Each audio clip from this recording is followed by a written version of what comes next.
ભાવનગર જિલ્લાના ઘોઘા પોલીસ સ્ટેશનની ટીમે પ્રોહિબિશન હેઠળ નોંધપાત્ર કામગીરી કરી હતી. ભારતીય બનાવટની વિવિધ બ્રાન્ડની નાની મોટી ઇંગ્લિશ દારૂની બોટલ, કુલ નંગ 148 બોટલો, મોબાઈલ ફોન તથા એક 4 વ્હીલ કાર સહિત કુલ રૂપિયા 11 લાખથી વધુનો મુદ્દામાલ કબજે કરી અને એક ઈસમને ઝડપી લીધો છે.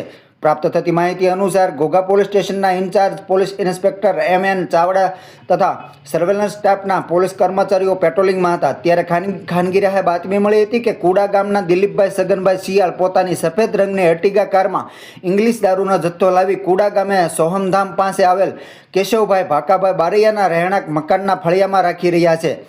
બાતમીના આધારે પોલીસે તાત્કાલિક સ્થળ પર રેડ કરી તપાસ હાથ ધરી હતી. તપાસ દરમિયાન કારમાંથી વિવિધ બ્રાન્ડની કુલ 148 બોટલ ઇંગ્લિશ દારૂ, એક મોબાઈલ ફોન અને કાર મળી આવી હતી. પોલીસે કુલ રૂપિયા 11,15,400ના મુદ્દામાલ સાથે આરોપીની અટકાયત કરવામાં આવી હતી. કાર્યવાહીમાં જોડાયેલ team police inspector M.N. Chavda, head constable Bhagirathsinh Gohil, Alpeshbhai Galsar, Anilbhai Makwana સહિતના જોડાયા હતા. ઘોઘા પોલીસની આ કામગીરીથી વિસ્તારમાં દારૂના ગેરકાયદેસર વેપાર કરતા તત્વોમાં ફફડાટ ફેલાયો છે.